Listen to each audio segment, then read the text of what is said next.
क्या आप अक्सर ऐसी बातें कहते हैं जैसे कि मुझे बहुत खेद है, ये बहुत ही मूर्खतापूर्ण सवाल है, लेकिन हो सकता है कि कोई जल्दी में था और आपसे टकरा गया और आपने सिर्फ इतना कहा कि माफी मांगो। क्या मैं आपके रास्ते में आ गया था? ठीक है, रुकिए, ये थोड़ा ज्यादा हो गया। लेकिन क्या आपको ऐसा लगता है कि आप लगभग हर चीज के लिए माफी मांगते हैं, तब भी जब आप गलत नहीं होते? माफी मांगना और कुछ चीजों के लिए माफी मांगना विनम्र होने का एक महत्वपूर्ण पहलू है। आप अपने पूरे जीवन में इसके बारे में सीखते रहे हैं, लेकिन क्या आपको उन चीजों के बारे में सिखाया गया था जिनके लिए आपको माफी नहीं मांगनी चाहिए? आप ऐसा क्यों करते हैं? रोड आइलैंड विश्वविद्यालय में मनोविज्ञान की सहायक प्रोफेसर पीएचडी जूलियाना ब्रेन्स के अनुसार बहुत ज्यादा माफी मांगना खुद पर बहुत ज्यादा कठोर होने या किसी चीज के लिए खुद को कोसने से शुरू होता है, बजाय इसके कि हम यह स्वीकार करें कि हर कोई गलती करता है और कोई भी आपसे यह उम्मीद नहीं करता कि आप परफेक्ट होंगे, ताकि आपको याद दिला सकें कि परफेक्ट न होना भी ठीक है। यहाँ 8 ऐसी चीजें बताई गई हैं जिनके लिए आपको माफी नहीं मांगनी चाहिए। नंबर 1, अपनी राय रखने के लिए। मैनहट्टन मनोचिकित्सक के अनुसार जो लोग बहुत ज्यादा माफी मांगते हैं वे अक्सर दूसरों के लिए बोझ की तरह महसूस करते हैं, जैसे कि उनकी इच्छाएं, जरूरतें और विचार महत्वपूर्ण नहीं हैं। यह भावना कई अलग अलग जड़ों से उत्पन्न हो सकती है। उनमें से एक बचपन के आघात के परिणाम स्वरूप अपर्याप्तता की भावना है। इस वजह से आपको अपनी राय रखने में शर्म आ सकती है, या हो सकता है कि आप किसी से खुलकर असहमत होने से डरते हों, लेकिन जब तक आप सभी के प्रति सम्मान रखते हैं और जानबूझकर ऐसा नहीं करते हैं, दूसरों का अपमान करें, आपको अपनी राय रखने का अधिकार है। भले ही कोई आपसे सहमत ना हो, आपको अपना रवैया और मूल्य सिर्फ इसलिए बदलने की जरूरत नहीं है कि वे किसी और के नजरिए से मेल खाते हों। आखिरकार अपनी राय रखना और उसे व्यक्त करना ही आपको एक व्यक्ति के रूप में आकार देता है। माफी मांगने के बजाय यह कहने की कोशिश करें कि मैं आपकी राय का सम्मान करता हूं, लेकिन मैं असहमत हूं। अपनी जरूरतों को पहले रखने के लिए एक पारिवारिक चिकित्सक केली हेंड्रिक्स का कहना है कि आप शायद इसलिए माफी मांगते हैं क्योंकि आप एक अच्छे व्यक्ति के रूप में देखे जाना चाहते हैं। हो सकता है कि दूसरों को प्राथमिकता देने के लिए आपकी प्रशंसा की गई हो और आपने सीखा हो कि दूसरों के लिए खुद का बलिदान करना या खुद को कमतर समझना सबसे अच्छा है। दयालु होना एक ऐसी चीज है जिसके लिए आपको निश्चित रूप से प्रयास करना चाहिए, लेकिन खुद की उपेक्षा करना ऐसा करने का तरीका नहीं है। आप शायद मानते हो कि खुद के बारे में सोचना स्वार्थी है, लेकिन जब आप इसके बारे में सोचते हैं तो क्या दूसरों के लिए आपको खुद को सबसे पीछे रखना स्वार्थी नहीं है? कभी कभी सब कुछ इतना भारी हो सकता है और आपको बस अपना ख्याल रखने की जरूरत है, बिना यह महसूस किए कि आप उन्हें जाने दे रहे हैं। दूसरों को निराश करें। माफी मांगने के बजाय यह कहने की कोशिश करें कि मुझे अपने लिए कुछ समय चाहिए या मैं इसके साथ सहज नहीं हूं। नंबर 3, अपना फोन बंद करने के लिए। आप जानते हैं कि जब आप किसी से बात किए बिना बस नेटफ्लिक्स देखना चाहते हैं, लेकिन आपका फोन लगातार संदेशों, सूचनाओं और कॉल के साथ बजता रहता है और आपको अकेले रहने का 1 सेकंड भी नहीं मिल पाता है और आप बस इसे बंद करना चाहते हैं या इसे साइलेंट करना चाहते हैं, लेकिन आप जवाब न देकर असभ्य नहीं बनना चाहते। अपने लिए समय निकालना और कुछ समय के लिए उपलब्ध न होना असभ्यता नहीं है, और हर किसी को समय समय पर ब्रेक की आवश्यकता होती है, जिसमें आप भी शामिल हैं। इसलिए ऑनलाइन दुनिया को कुछ समय के लिए रोक देने के लिए बुरा महसूस न करें। माफी मांगने के बजाय कहें कि मैं आज रात कुछ समय अकेले बिताना चाहता हूं। तो क्या आप अब तक इन 3 बिंदुओं से संबंधित हैं? हमें टिप्पणियों में बताएं। अभी पहले से कहीं ज्यादा लोग मानसिक स्वास्थ्य से जूझ रहे हैं। यही वजह है कि हम पहले से कहीं ज्यादा कंटेंट बनाने के लिए समर्पित हैं।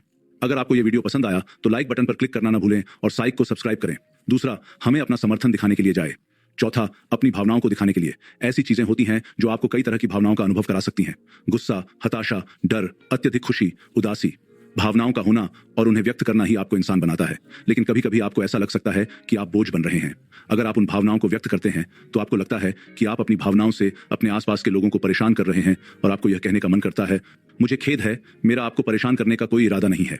जैसा कि प्रोफेसर ब्रिन कहते हैं, जब हम चोट लगने या किसी चीज के बारे में भावुक होने के लिए माफी मांगते हैं तो हम दूसरों की रक्षा करने के गलत प्रयास में खुद को कमतर आंकते हैं। याद रखने की कोशिश करें कि चाहे कुछ भी हो, आपको अपनी भावनाओं को महसूस करने और व्यक्त करने का अधिकार है। माफी मांगने के बजाय यह कहने की कोशिश करें कि मैं संघर्ष कर रहा हूं और मुझे सहारे की जरूरत है। रोने के लिए 5वां नंबर। भावनाएं दिखाने की तरह कभी कभी जिंदगी आपको निराश कर देती है और आपको बस खुलकर रोने की जरूरत होती है।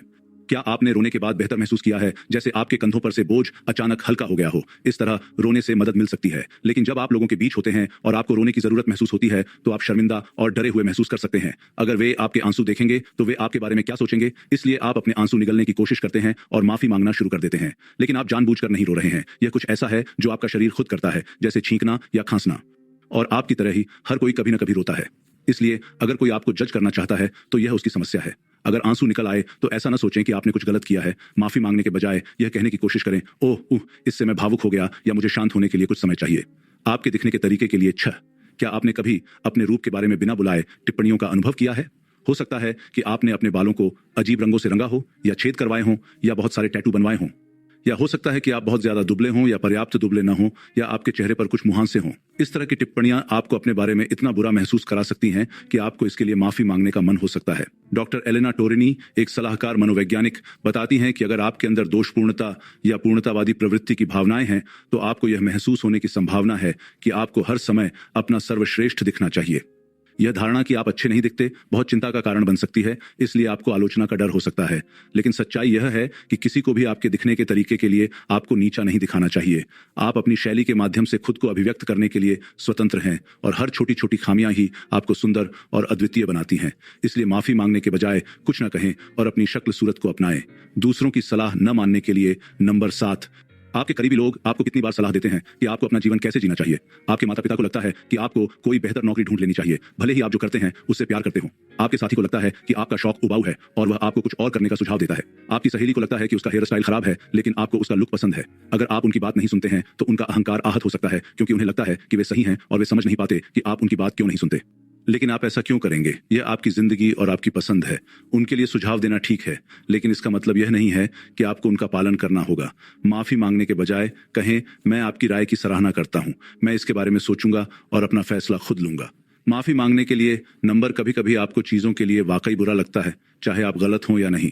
शायद ऐसा इसलिए है क्योंकि आप किसी चीज के लिए दोषी महसूस करते हैं या आपका आत्मसम्मान कम है। आपको माफी मांगने की जरूरत महसूस होती है और भले ही आप गलत चीजों के लिए माफी मांग लें या बहुत ज्यादा माफी मांग लें, फिर भी वह माफी ईमानदार होती है और दिल से आती है। अगर आप वाकई ऐसा चाहते हैं तो खुद को बेहतर बनाने के लिए हमेशा समय होता है। एक दिन आपको यह आत्मविश्वास मिल जाएगा कि आपको हर चीज के लिए माफी मांगना बंद कर देना चाहिए। तब तक याद रखें कि माफी मांगना भी माफी के लायक नहीं है। एक बार में और हमेशा के लिए माफी मांगना कैसे बंद करें? आप सोच रहे होंगे, लेकिन मैं ऐसा क्या कर सकता हूं जिससे मुझे हर समय माफी मांगने की जरूरत महसूस ना हो? सौभाग्य से कुछ ऐसी चीजें हैं जो आप खुद की मदद करने के लिए कर सकते हैं। सबसे पहले गहराई से जानने की कोशिश करें। अपने आप से पूछें कि अतीत में कौन मेरी जरूरतों को पूरा करने में असमर्थ या अनिच्छुक रहा है। क्या मैं डर के कारण माफी मांग रहा हूं? अतीत में संघर्ष के साथ मेरे क्या अनुभव रहे हैं? क्या माफी मांगने का मतलब उस दोष को स्वीकार करना है जो मेरा नहीं है? इसके बाद आत्मपराजित विचारों को बदलें। मनोवैज्ञानिक मैरी प्लॉफ इन सवालों पर विचार करके आत्मपराजित विचारों को बदलने का सुझाव देते हैं। क्या इस विचार को पकड़े रहने से कुछ उपयोगी हो सकता है? अगर नहीं, तो मैं इसे किसी ऐसी चीज में कैसे बदल सकता हूं जिसका उपयोग मैं अपनी मदद के लिए कर सकूं? क्या यह सच्चाई को दर्शाता है या दुनिया में खुद के बारे में मेरा सबसे बुरा डर है? अगर आप चाहें तो अपने जवाब कमेंट में शेयर कर सकते हैं। और अंत में हम हमेशा पेशेवर मदद लेने की दृढ़ता से सलाह देते हैं। थेरेपी आपको खुद को बेहतर ढंग से समझने और अपना आत्मविश्वास वापस पाने के लिए कुछ मददगार उपकरण सीखने में मदद कर सकती है। एक व्यक्ति के रूप में बढ़ना रैखिक नहीं है और भले ही आप खुद को असफल पाते हों, इस वीडियो को फिर से देखें ताकि आपको याद रहे कि आपने शुरुआत क्यों की और याद दिलाने की जरूरत के लिए माफी न मांगे। क्या आप इन बिंदुओं से सहमत हैं? क्या आपको लगता है कि आप अपने जीवन, अपने व्यक्तित्व पर नियंत्रण रखने और गलत चीजों के लिए माफी मांगना बंद करने के लिए तैयार हैं? अगर आपको यह वीडियो पसंद आया तो हमें कमेंट में बताएं, इसे अपने दोस्तों और परिवार के साथ शेयर करें और हमेशा की तरह संदर्भ और अध्ययन विवरण में सूचीबद्ध हैं। अपना ख्याल रखें और देखने के लिए धन्यवाद। अगली बार मिलते हैं।